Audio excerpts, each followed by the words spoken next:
ಬರದ ನಾಡು. ಆ ನಾಡಿಗೆ ನೀರು ಸಿಗೋದೇ ಕಷ್ಟ. ಈ ಭಾಗದ ಜನರ ಪರಿಸ್ಥಿತಿ ಗಮನಿಸಿದ ಮೈಸೂರು ರಾಜರ ಪತ್ನಿಯ ಬಂಗಾರದ ಆಭರಣವನ್ನ ಮಾರಿ ವೇದಾವತಿ ನದಿಗೆ ಅಡ್ಡಲಾಗಿ ಡ್ಯಾಂ ಕಟ್ಟಿಸಿದ್ರು.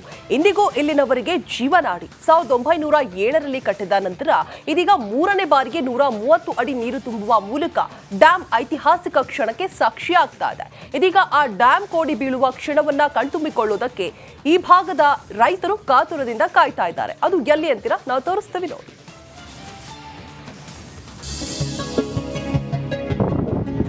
ವಾಣಿ ವಿಲಾಸ್ ಸಾಗರ ಕೋಟೆ ನಾಡಿನ ಜೀವನಾಡಿ, ಬರದ ನಾಡಿನ ಜೀವನದಿ.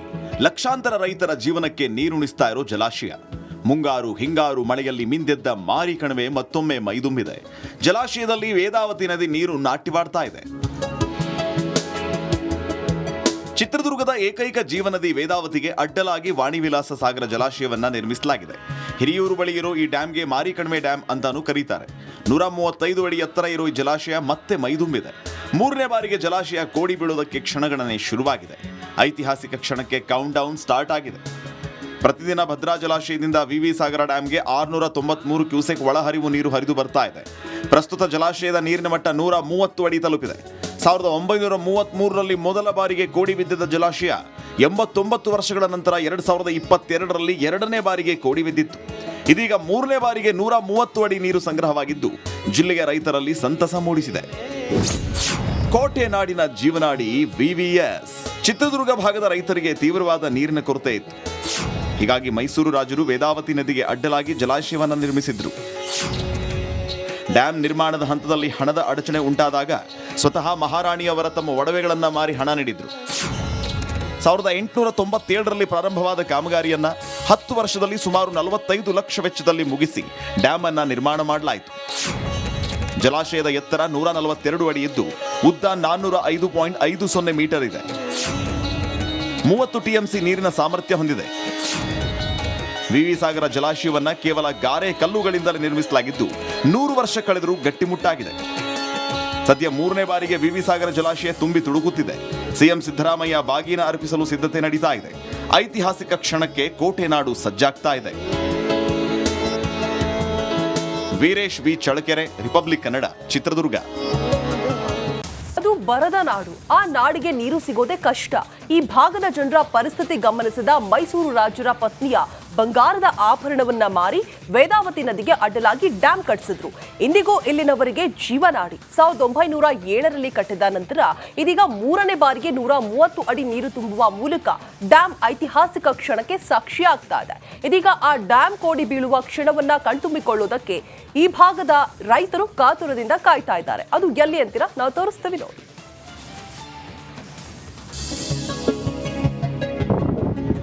ವಾಣಿ ವಿಲಾಸ್ ಸಾಗರ ಕೋಟೆ ನಾಡಿನ ಜೀವನಾಡಿ, ಬರದ ನಾಡಿನ ಜೀವನದಿ. ಲಕ್ಷಾಂತರ ರೈತರ ಜೀವನಕ್ಕೆ ನೀರುಣಿಸ್ತಾ ಇರೋ ಜಲಾಶಯ. ಮುಂಗಾರು ಹಿಂಗಾರು ಮಳೆಯಲ್ಲಿ ಮಿಂದೆದ್ದ ಮಾರಿ ಕಣಿವೆ ಮತ್ತೊಮ್ಮೆ ಮೈದುಂಬಿದೆ. ಜಲಾಶಯದಲ್ಲಿ ವೇದಾವತಿ ನದಿ ನೀರು ನಾಟ್ಯವಾಡ್ತಾ ಇದೆ.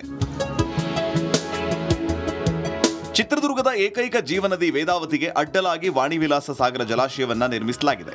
ಹಿರಿಯೂರು ಬಳಿ ಇರೋ ಈ ಡ್ಯಾಂಗೆ ಮಾರಿ ಕಣಿವೆ ಡ್ಯಾಂ ಅಂತಾನೂ ಕರೀತಾರೆ. 135 ಅಡಿ ಎತ್ತರ ಇರೋ ಈ ಜಲಾಶಯ ಮತ್ತೆ ಮೈದುಂಬಿದೆ. ಮೂರನೇ ಬಾರಿಗೆ ಜಲಾಶಯ ಕೋಡಿ ಬೀಳೋದಕ್ಕೆ ಕ್ಷಣಗಣನೆ ಶುರುವಾಗಿದೆ. ಐತಿಹಾಸಿಕ ಕ್ಷಣಕ್ಕೆ ಕೌಂಟ್ ಡೌನ್ ಸ್ಟಾರ್ಟ್ ಆಗಿದೆ. ಪ್ರತಿದಿನ ಭದ್ರಾ ಜಲಾಶಯದಿಂದ ವಿವಿ ಸಾಗರ ಡ್ಯಾಂಗೆ 693 ಕ್ಯೂಸೆಕ್ ಒಳಹರಿವು ನೀರು ಹರಿದು ಬರ್ತಾ ಇದೆ. ಪ್ರಸ್ತುತ ಜಲಾಶಯದ ನೀರಿನ ಮಟ್ಟ 130 ಅಡಿ ತಲುಪಿದೆ. 1933ರಲ್ಲಿ ಮೊದಲ ಬಾರಿಗೆ ಕೋಡಿ ಬಿದ್ದಿದ್ದ ಜಲಾಶಯ 89 ವರ್ಷಗಳ ನಂತರ 2022ರಲ್ಲಿ ಎರಡನೇ ಬಾರಿಗೆ ಕೋಡಿ ಬಿದ್ದಿತ್ತು.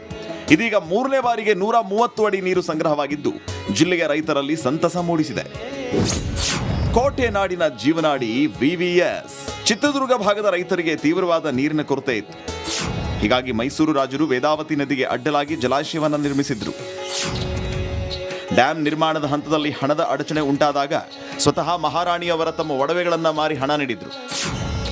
1897ರಲ್ಲಿ ಪ್ರಾರಂಭವಾದ ಕಾಮಗಾರಿಯನ್ನ 10 ವರ್ಷದಲ್ಲಿ ಸುಮಾರು 45 ಲಕ್ಷ ವೆಚ್ಚದಲ್ಲಿ ಮುಗಿಸಿ ಡ್ಯಾಂ ಅನ್ನ ನಿರ್ಮಾಣ ಮಾಡಲಾಯಿತು. ಜಲಾಶಯದ ಎತ್ತರ 142 ಅಡಿ ಇದ್ದು ಉದ್ದ 405.50 ಮೀಟರ್ ಇದೆ. 30 ಟಿಎಂಸಿ ನೀರಿನ ಸಾಮರ್ಥ್ಯ ಹೊಂದಿದೆ. ವಿವಿ ಸಾಗರ ಜಲಾಶಯವನ್ನ ಕೇವಲ ಗಾರೆ ಕಲ್ಲುಗಳಿಂದಲೇ ನಿರ್ಮಿಸಲಾಗಿದ್ದು 100 ವರ್ಷ ಕಳೆದರೂ ಗಟ್ಟಿಮುಟ್ಟಾಗಿದೆ. ಸದ್ಯ ಮೂರನೇ ಬಾರಿಗೆ ವಿವಿ ಸಾಗರ ಜಲಾಶಯ ತುಂಬಿ ತುಳುಕುತ್ತಿದೆ. ಸಿಎಂ ಸಿದ್ದರಾಮಯ್ಯ ಬಾಗಿನ ಅರ್ಪಿಸಲು ಸಿದ್ಧತೆ ನಡೀತಾ ಇದೆ.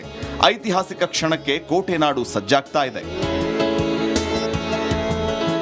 Veeresh V Challakere, Republic Kannada, Chitradurga. ಅದು ಬರದ ನಾಡು. ಆ ನಾಡಿಗೆ ನೀರು ಸಿಗೋದೇ ಕಷ್ಟ. ಈ ಭಾಗದ ಜನರ ಪರಿಸ್ಥಿತಿ ಗಮನಿಸಿದ ಮೈಸೂರು ರಾಜರ ಪತ್ನಿಯ ಬಂಗಾರದ ಆಭರಣವನ್ನ ಮಾರಿ ವೇದಾವತಿ ನದಿಗೆ ಅಡ್ಡಲಾಗಿ ಡ್ಯಾಂ ಕಟ್ಟಿಸಿದ್ರು. ಇಂದಿಗೂ ಇಲ್ಲಿನವರಿಗೆ ಜೀವನಾಡಿ. 1907ರಲ್ಲಿ ಕಟ್ಟಿದ ನಂತರ ಇದೀಗ 3ನೇ ಬಾರಿಗೆ 130 ಅಡಿ ನೀರು ತುಂಬುವ ಮೂಲಕ ಡ್ಯಾಂ ಐತಿಹಾಸಿಕ ಕ್ಷಣಕ್ಕೆ ಸಾಕ್ಷಿಯಾಗ್ತಾ ಇದೆ. ಇದೀಗ ಆ ಡ್ಯಾಂ ಕೋಡಿ ಬೀಳುವ ಕ್ಷಣವನ್ನ ಕಣ್ತುಂಬಿಕೊಳ್ಳೋದಕ್ಕೆ ಈ ಭಾಗದ ರೈತರು ಕಾತುರದಿಂದ ಕಾಯ್ತಾ ಇದ್ದಾರೆ. ಅದು ಎಲ್ಲಿ ಅಂತೀರಾ? ನಾವು ತೋರಿಸ್ತೇವೆ ನೋಡಿ.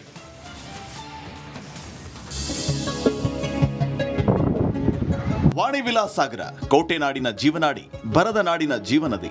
ಲಕ್ಷಾಂತರ ರೈತರ ಜೀವನಕ್ಕೆ ನೀರುಣಿಸ್ತಾ ಇರೋ ಜಲಾಶಯ. ಮುಂಗಾರು ಹಿಂಗಾರು ಮಳೆಯಲ್ಲಿ ಮಿಂದೆದ್ದ ಮಾರಿ ಕಣಿವೆ ಮತ್ತೊಮ್ಮೆ ಮೈದುಂಬಿದೆ. ಜಲಾಶಯದಲ್ಲಿ ವೇದಾವತಿ ನದಿ ನೀರು ನಾಟ್ಯವಾಡ್ತಾ ಇದೆ. ಚಿತ್ರದುರ್ಗದ ಏಕೈಕ ಜೀವನದಿ ವೇದಾವತಿಗೆ ಅಡ್ಡಲಾಗಿ ವಾಣಿ ವಿಲಾಸ ಸಾಗರ ಜಲಾಶಯವನ್ನ ನಿರ್ಮಿಸಲಾಗಿದೆ. ಹಿರಿಯೂರು ಬಳಿ ಇರೋ ಈ ಡ್ಯಾಂಗೆ ಮಾರಿ ಕಣಿವೆ ಡ್ಯಾಂ ಅಂತಾನೂ ಕರೀತಾರೆ. 135 ಅಡಿ ಎತ್ತರ ಇರೋ ಈ ಜಲಾಶಯ ಮತ್ತೆ ಮೈದುಂಬಿದೆ.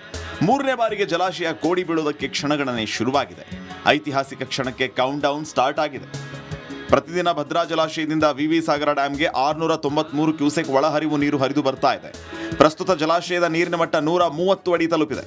1933ರಲ್ಲಿ ಮೊದಲ ಬಾರಿಗೆ ಕೋಡಿ ಬಿದ್ದಿದ್ದ ಜಲಾಶಯ 89 ವರ್ಷಗಳ ನಂತರ 2022ರಲ್ಲಿ 2ನೇ ಬಾರಿಗೆ ಕೋಡಿ ಬಿದ್ದಿತ್ತು.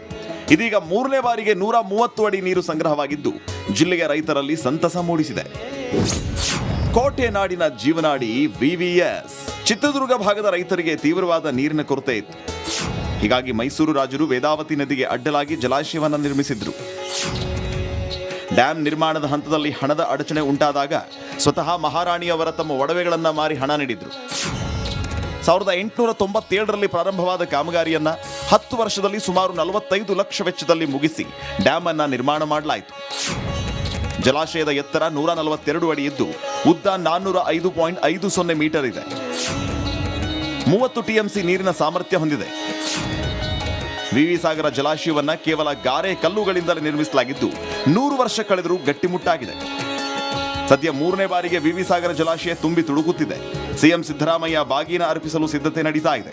ಐತಿಹಾಸಿಕ ಕ್ಷಣಕ್ಕೆ ಕೋಟೆ ನಾಡು ಸಜ್ಜಾಗ್ತಾ ಇದೆ.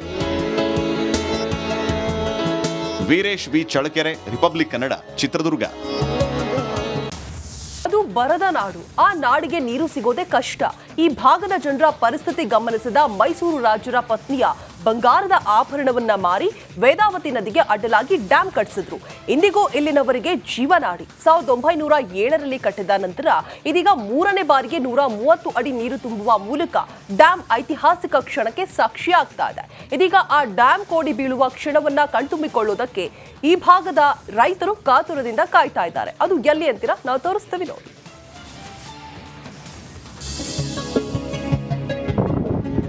ವಾಣಿ ವಿಲಾಸ್ ಸಾಗರ, ಕೋಟೆ ನಾಡಿನ ಜೀವನಾಡಿ, ಬರದ ನಾಡಿನ ಜೀವನದಿ. ಲಕ್ಷಾಂತರ ರೈತರ ಜೀವನಕ್ಕೆ ನೀರುಣಿಸ್ತಾ ಇರೋ ಜಲಾಶಯ. ಮುಂಗಾರು ಹಿಂಗಾರು ಮಳೆಯಲ್ಲಿ ಮಿಂದೆದ್ದ ಮಾರಿ ಕಣಿವೆ ಮತ್ತೊಮ್ಮೆ ಮೈದುಂಬಿದೆ. ಜಲಾಶಯದಲ್ಲಿ ವೇದಾವತಿ ನದಿ ನೀರು ನಾಟ್ಯವಾಡ್ತಾ ಇದೆ. ಚಿತ್ರದುರ್ಗದ ಏಕೈಕ ಜೀವನದಿ ವೇದಾವತಿಗೆ ಅಡ್ಡಲಾಗಿ ವಾಣಿ ವಿಲಾಸ ಸಾಗರ ಜಲಾಶಯವನ್ನ ನಿರ್ಮಿಸಲಾಗಿದೆ. ಹಿರಿಯೂರು ಬಳಿ ಇರೋ ಈ ಡ್ಯಾಂಗೆ ಮಾರಿ ಕಣಿವೆ ಡ್ಯಾಂ ಅಂತಾನೂ ಕರೀತಾರೆ. 135 ಅಡಿ ಎತ್ತರ ಇರೋ ಈ ಜಲಾಶಯ ಮತ್ತೆ ಮೈದುಂಬಿದೆ. 3ನೇ ಬಾರಿಗೆ ಜಲಾಶಯ ಕೋಡಿ ಬೀಳೋದಕ್ಕೆ ಕ್ಷಣಗಣನೆ ಶುರುವಾಗಿದೆ. ಐತಿಹಾಸಿಕ ಕ್ಷಣಕ್ಕೆ ಕೌಂಟ್ ಡೌನ್ ಸ್ಟಾರ್ಟ್ ಆಗಿದೆ. ಪ್ರತಿದಿನ ಭದ್ರಾ ಜಲಾಶಯದಿಂದ ವಿವಿ ಸಾಗರ ಡ್ಯಾಂಗೆ 693 ಕ್ಯೂಸೆಕ್ ಒಳಹರಿವು ನೀರು ಹರಿದು ಬರ್ತಾ ಇದೆ. ಪ್ರಸ್ತುತ ಜಲಾಶಯದ ನೀರಿನ ಮಟ್ಟ 130 ಅಡಿ ತಲುಪಿದೆ. 1933ರಲ್ಲಿ ಮೊದಲ ಬಾರಿಗೆ ಕೋಡಿ ಬಿದ್ದಿದ್ದ ಜಲಾಶಯ 89 ವರ್ಷಗಳ ನಂತರ 2022ರಲ್ಲಿ 2ನೇ ಬಾರಿಗೆ ಕೋಡಿ ಬಿದ್ದಿತ್ತು. ಇದೀಗ 3ನೇ ಬಾರಿಗೆ 130 ಅಡಿ ನೀರು ಸಂಗ್ರಹವಾಗಿದ್ದು ಜಿಲ್ಲೆಯ ರೈತರಲ್ಲಿ ಸಂತಸ ಮೂಡಿಸಿದೆ. ಕೋಟೆ ನಾಡಿನ ಜೀವನಾಡಿ ವಿವಿಎಸ್. ಚಿತ್ರದುರ್ಗ ಭಾಗದ ರೈತರಿಗೆ ತೀವ್ರವಾದ ನೀರಿನ ಕೊರತೆ ಇತ್ತು. ಹೀಗಾಗಿ ಮೈಸೂರು ರಾಜರು ವೇದಾವತಿ ನದಿಗೆ ಅಡ್ಡಲಾಗಿ ಜಲಾಶಯವನ್ನು ನಿರ್ಮಿಸಿದ್ರು. ಡ್ಯಾಂ ನಿರ್ಮಾಣದ ಹಂತದಲ್ಲಿ ಹಣದ ಅಡಚಣೆ ಉಂಟಾದಾಗ ಸ್ವತಃ ಮಹಾರಾಣಿಯವರ ತಮ್ಮ ಒಡವೆಗಳನ್ನ ಮಾರಿ ಹಣ ನೀಡಿದ್ರು. 1897ರಲ್ಲಿ ಪ್ರಾರಂಭವಾದ ಕಾಮಗಾರಿಯನ್ನ 10 ವರ್ಷದಲ್ಲಿ ಸುಮಾರು 45 ಲಕ್ಷ ವೆಚ್ಚದಲ್ಲಿ ಮುಗಿಸಿ ಡ್ಯಾಂ ಅನ್ನ ನಿರ್ಮಾಣ ಮಾಡಲಾಯಿತು. ಜಲಾಶಯದ ಎತ್ತರ 142 ಅಡಿ ಇದ್ದು ಉದ್ದ 405.50 ಮೀಟರ್ ಇದೆ. 30 ಟಿಎಂಸಿ ನೀರಿನ ಸಾಮರ್ಥ್ಯ ಹೊಂದಿದೆ. ವಿವಿ ಸಾಗರ ಜಲಾಶಯವನ್ನ ಕೇವಲ ಗಾರೆ ಕಲ್ಲುಗಳಿಂದಲೇ ನಿರ್ಮಿಸಲಾಗಿದ್ದು 100 ವರ್ಷ ಕಳೆದರೂ ಗಟ್ಟಿಮುಟ್ಟಾಗಿದೆ. ಸದ್ಯ 3ನೇ ಬಾರಿಗೆ ವಿವಿ ಸಾಗರ ಜಲಾಶಯ ತುಂಬಿ ತುಳುಕುತ್ತಿದೆ. ಸಿಎಂ ಸಿದ್ದರಾಮಯ್ಯ ಬಾಗಿನ ಅರ್ಪಿಸಲು ಸಿದ್ಧತೆ ನಡೀತಾ ಇದೆ. ಐತಿಹಾಸಿಕ ಕ್ಷಣಕ್ಕೆ ಕೋಟೆ ನಾಡು ಸಜ್ಜಾಗ್ತಾ ಇದೆ. Veeresh V Challakere, Republic Kannada, Chitradurga.